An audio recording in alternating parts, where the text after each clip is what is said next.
ঈদের দিন যে এত বড় একটা বিপদ হয়ে যাবে এটা আমি নিজেও ভাবতে পারি নাই। চলো কি হয়েছে প্রথম থেকে বলা যাক। গাইস, রমাদান মোবারক। সবাই কেমন আছেন? আশা করি আল্লাহর রহমতে সবাই ভালো আছেন। আর আজকে ঈদের দিন, তার জন্য হইতেছে আমি আমার ফ্যামিলি সহ সবাই ঘুরতে যাইতেছি। আর আমার বাড়ির সামনে বৃষ্টির কারণে কাদা হয়ে গেছে, এর জন্য গাড়ি নিয়ে বের হইতে পারি না। আর ভান্ডারে আসছে ফার্স্টে ফুচকা খেয়ে নিতেছি, কারণ কি এরা সবাই ফুচকা খাইবে, এর জন্য আমারও বাধ্যতামূলক ফুচকা খাইতে হবে।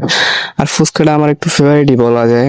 আর কার কার পছন্দনীয় এই খাবার ফুচকা, সবাই তাড়াতাড়ি করে কমেন্ট করে বলো। তারপর ফুচকা চটপটি খাইয়া মেলার দিক যাইতেছি। মেলা বলতে আমার হচ্ছে পার্কটা আছে, পার্কে ওখানে মেলা বসছে।